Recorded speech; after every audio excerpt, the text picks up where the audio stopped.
Welcome to my channel Tansuman classes. So class 7 आज मैं बहुत एक्साइटेड हूँ और मैं एक्साइटेड इसलिए हूँ क्योंकि आज मैं ग्रासलैंड्स के बारे में पढ़ने वाली हूँ और वो ग्रासलैंड्स जिसके बारे में हमें ऑलरेडी नॉलेज है, लेकिन अपनी नॉलेज को थोड़ा और आगे की तरफ बढ़ाते हुए आज हम पढ़ेंगे लाइफ कहाँ की, जो कि टेम्परेट ग्रासलैंड्स में है, यानी वहाँ के लोगों की ज़िंदगी कैसी है। और टेम्परेट ग्रासलैंड्स मीन्स क्या है? टेम्परेट मीन्स समशीतोष्ण घास के मैदान, यानी टेम्परेट रीजन में जो मिलता है। ठीक है, ये तो हमें पता है, लेकिन क्या आपको पता है घास के मैदान सिर्फ और सिर्फ वहीं पे ही ज़्यादा फैलते हैं जहाँ पे बारिश ज़्यादा नहीं होती कि जंगल बन जाए, लेकिन इतनी कम भी नहीं होती कि डेजर्ट जैसा रहे।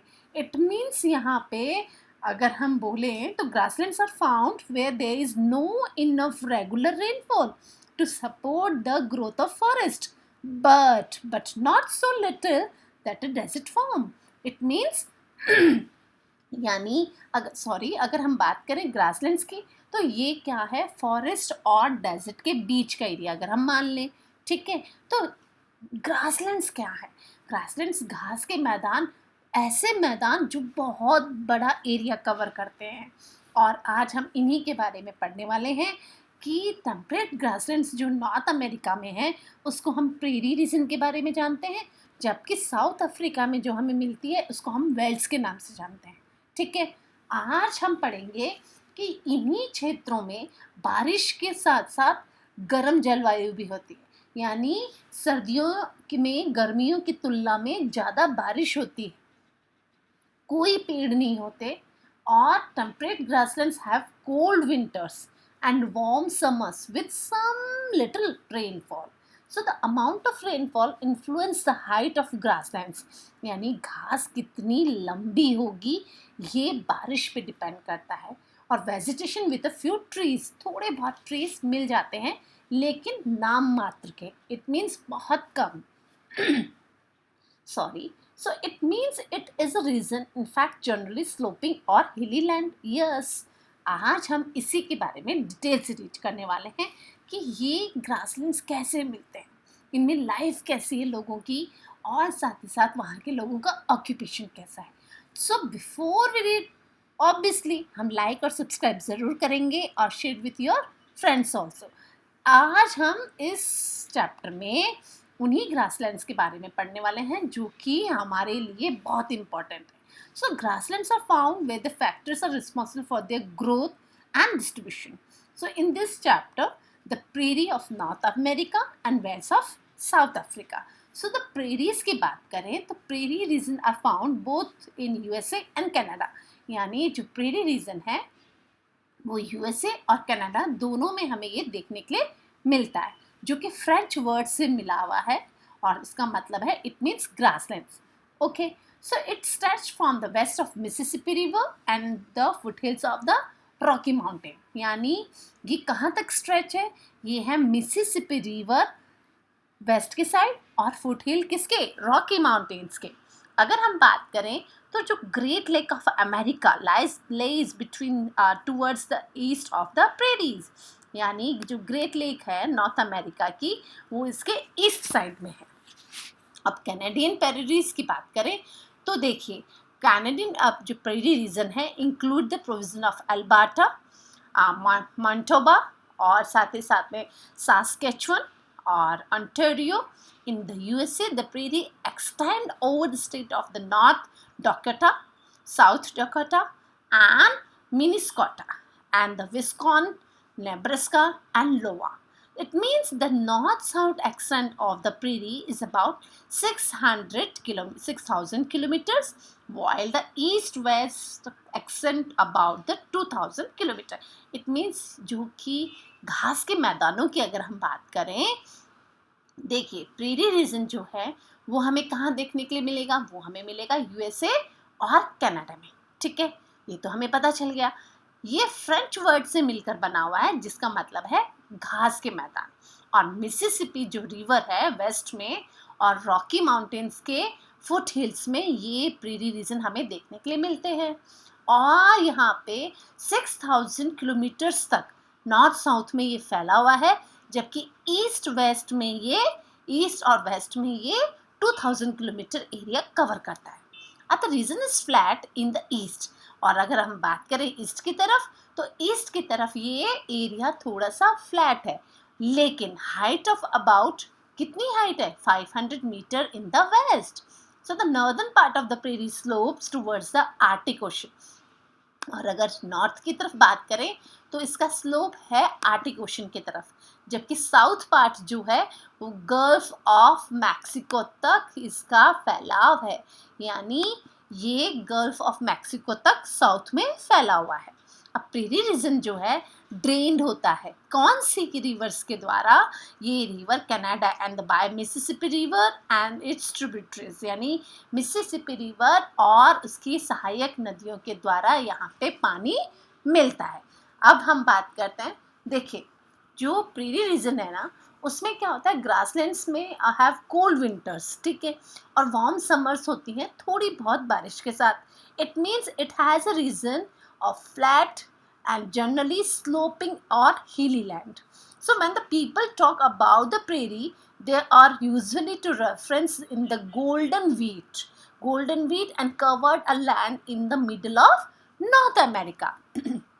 यानी नॉर्थ अमेरिका में ये देखिए मिडिल में आपको ये बहुत सारे देखने के लिए मिलेंगे। अब हम क्लाइमेट की बात करें, so the due to its location in the interior of the continent, the region experience continental type of climate, यानी यहाँ पे कॉन्टिनेंटल का टाइप ऑफ क्लाइमेट मिलता है। समर्स की बात करें तो summer season is Fairlie warm, यानी समर्स जो है वो ऑब्वियसली वार्म होंगे, and winter season is cold, और विंटर सीजन जो है वो ठंडा होता है।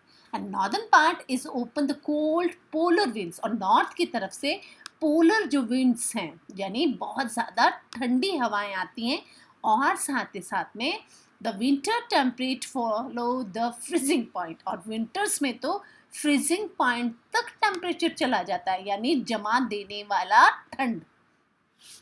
अब वेलोसिटी की बात करें, जो कि विंड यहाँ पे चलती है high due to the absence of trees.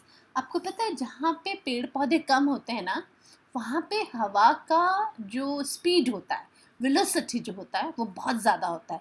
वो क्यों होता है, क्योंकि उस तेज़ हवा को बीच में कोई चीज़ टकराकर उसको रोकने की, उसकी स्पीड को रोकने के लिए नहीं होता है, तो उसका वेलोसिटी भी ज़्यादा होता है। इसीलिए बोला जाता है कि you must grow more and more trees in desert area. Why, क्योंकि डेजर्ट एरिया में अगर हम ज़्यादा पेड़ पौधे लगाते हैं तो वो जो पेड़ होते हैं ना, वो बाहरी तेज़ चलने वाली लू जो हवा होती है, वहाँ की जो स्थानीय जो हवा होती हैं उनको रोकने की कोशिश करते हैं, और वो तेज़ हवा को जब रोकते हैं तो वहाँ पे जो इरोजन होता है, जो सॉइल का सैंड डून्स जो होते हैं वो एक जगह से दूसरी जगह मूवमेंट नहीं करते हैं, यानी वहाँ की इरोजन बहुत कम हो जाता है। दैट्स वाई हम बोलते हैं कि डेजर्ट एरिया में you must grow more and more trees.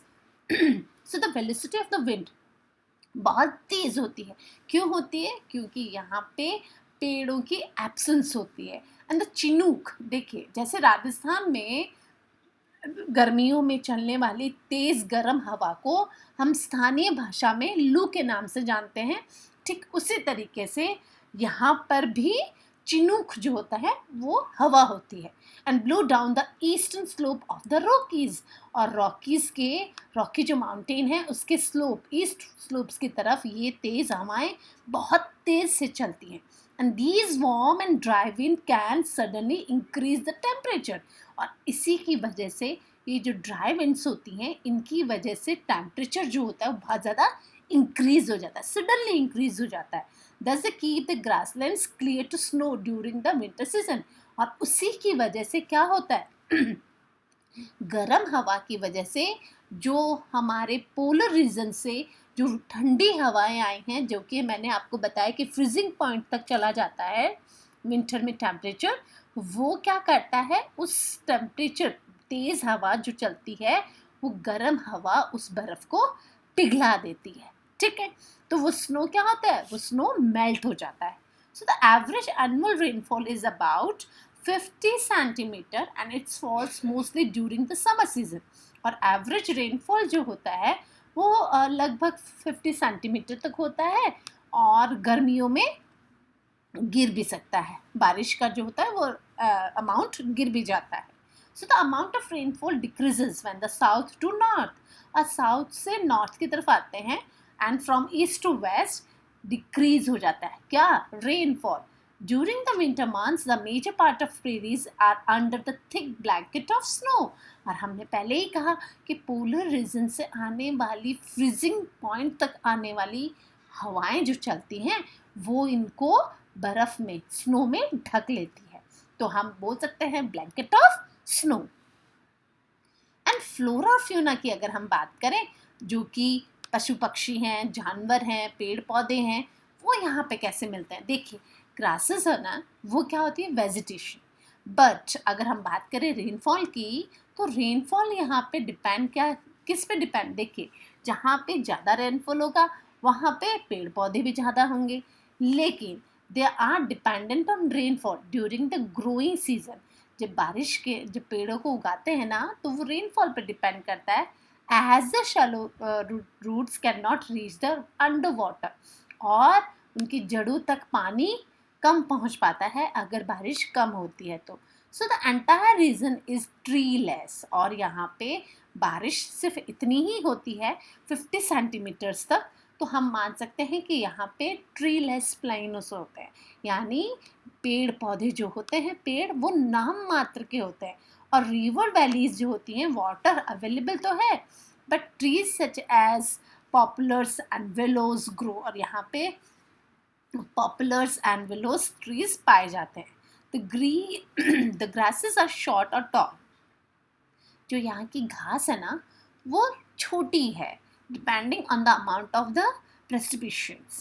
So before the arrival of the Europeans, the prairie was the home of bison on the American buffaloes, जो कि भैंसा, जो कि जंगली भैंसा होता है, ये अमेरिकन बफेलोज यहाँ पे बहुत ज़्यादा देखने के लिए मिलते थे। Due to the indiscriminate hunting they are become almost extinct, और यहाँ पे उनकी हंटिंग शुरू हो गई, दैट्स वाई ये थोड़ा सा खतरे में आ गए।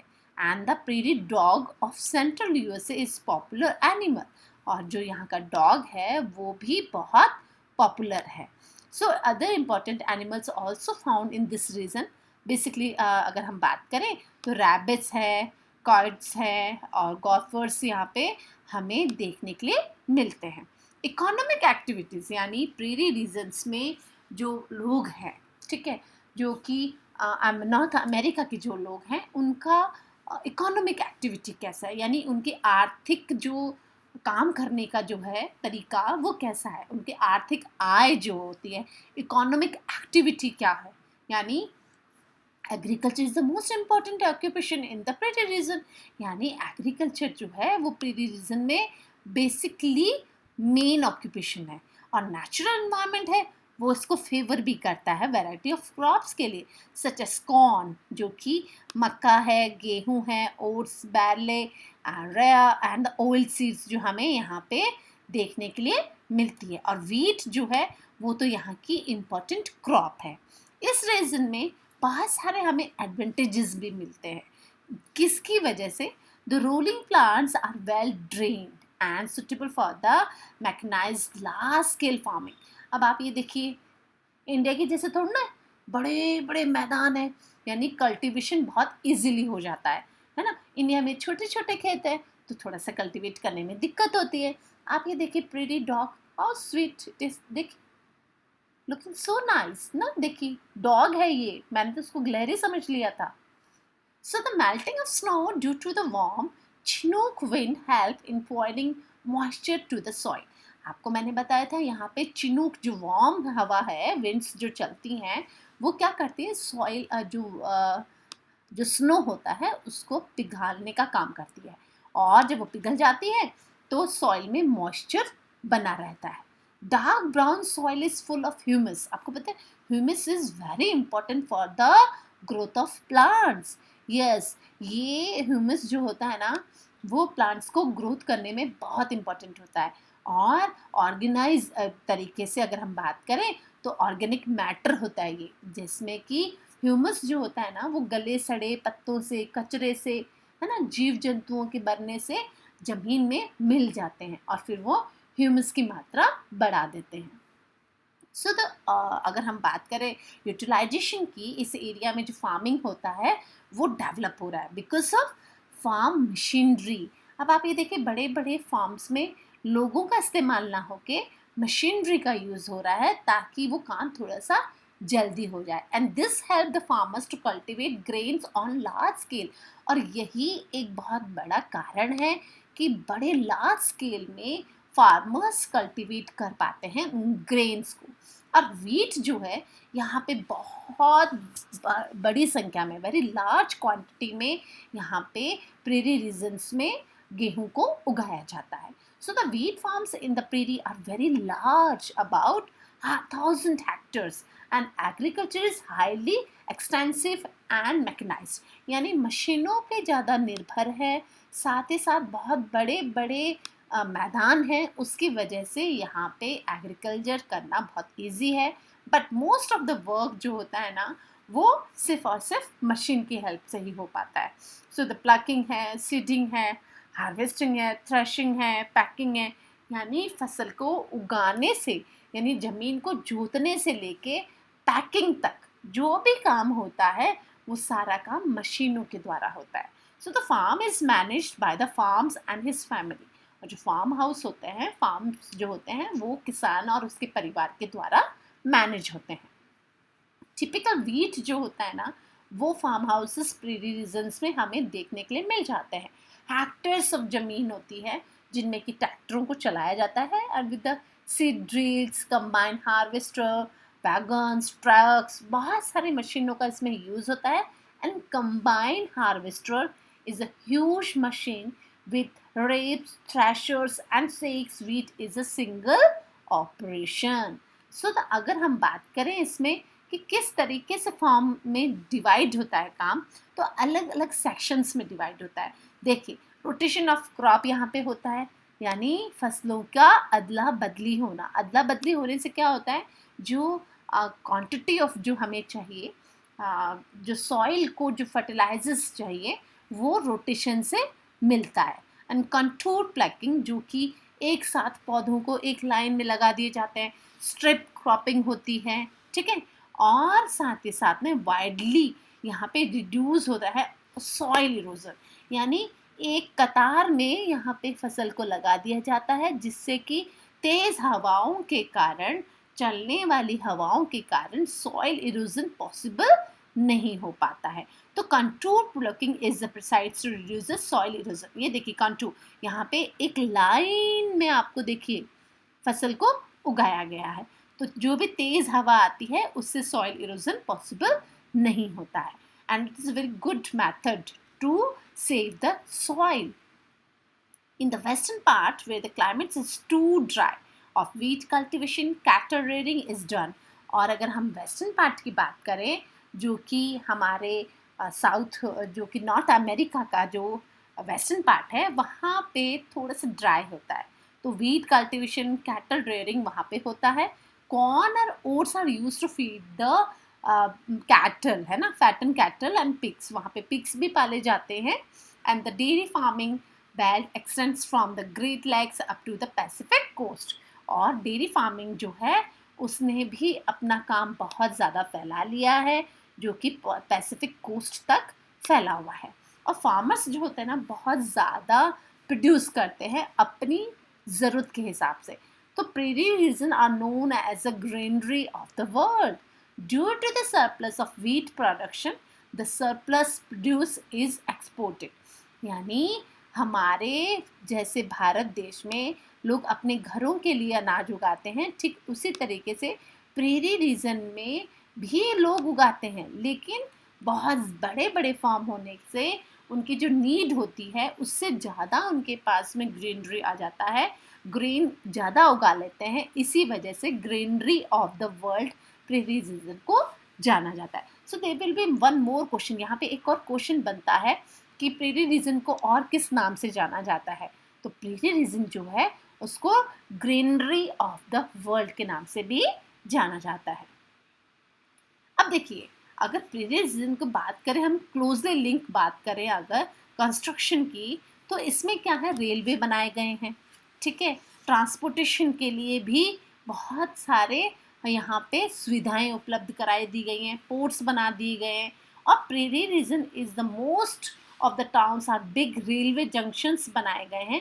These town and centres are the collection of the storage of agriculture production. यानी जो हमने गेहूँ उगाए हैं, जो नॉर्थ अमेरिका के प्रेरी रीजन में जो बहुत ज़्यादा गेहूँ उगाए गए हैं, उन गेहूँ को स्टोरेज करने के लिए, उन गेहूँ को कलेक्ट करके एक जगह से दूसरी जगह भेजने के लिए ट्रांसपोर्टेशन की भी ज़रूरत है। So the collection and storage of agriculture production, distribution of manufactured goods, Winnipeg and Canada is called the gateway of the prairies। इसीलिए विनिपेग जो कनाडा का है उसको हम गेटवे ऑफ प्रेरीज के नाम से भी जानते हैं। वर्टिकली अगर हम बात करें, इसमें बहुत सारे, अगर वैरायटी की अगर हम बात करें, यहाँ पे बहुत सारे मिनरल्स मिलते हैं, पावर रिसोर्सेज हैं, अफेक्टिव सिस्टम है ट्रांसपोर्टेशन का, कम्युनिकेशन का। यानी इन्होंने अपने आप को अपडेट करके रखा है। देखिए, मिनरल्स भी है, पावर रिसोर्सेज भी है, इफेक्टिव सिस्टम ऑफ ट्रांसपोर्टेशन भी है, कम्युनिकेशन भी बहुत अच्छा है। So it all have this regions to develop a large variety of heavy and consumer goods industries.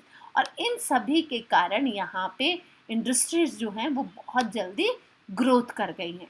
और इम्पॉर्टेंट टाउन्स की अगर हम बात करें तो शिकागो है, इंडियनापोलिस है, डेनवर इन यूएसए है, विनिपेग है, कैलगरी है, एडमंटन इन कनाडा। यानी बहुत सारे ऐसे रीजन्स हैं जिन्होंने कि अपने आप को डेवलप कर लिया है। So thanks for watching this video, like and subscribe my channel. और सेकेंड पार्ट हम सेकेंड वीडियो में पढ़ेंगे। Thank you, good day.